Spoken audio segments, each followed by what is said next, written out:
Some scattered snowfall for you today to kick off your Monday across mid-Michigan. 37 degrees is where your daytime high is happening early this morning, really truly around midnight.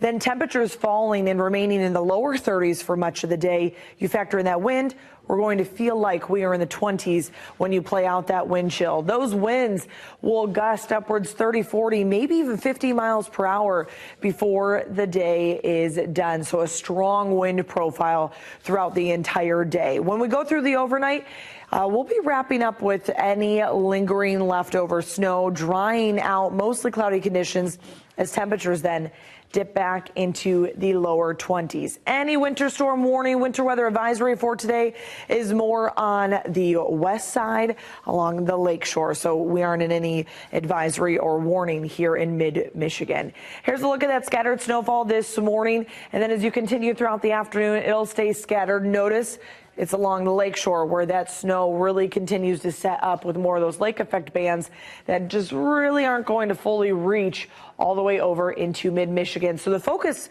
is mainly for the first half of the day as things become more scattered and light as the evening and overnight goes on. We'll be dry then when you get into your Tuesday. Stay throughout the day with a mix of sun and clouds. Here's the start of that Super 7-day planner for you.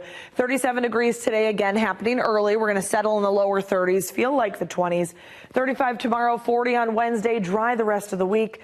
So any snow you do gain today will be minimum and really will melt away rather quickly. 39 degrees and rain chances on Friday, cloudy, and 40s as you head into your holiday weekend. So a little bit of an active start for your work week on this Monday, but we really settle in and smooth sail for the rest of the week after today. Make it a great Monday. For now, I'm meteorologist Candace Monticelli.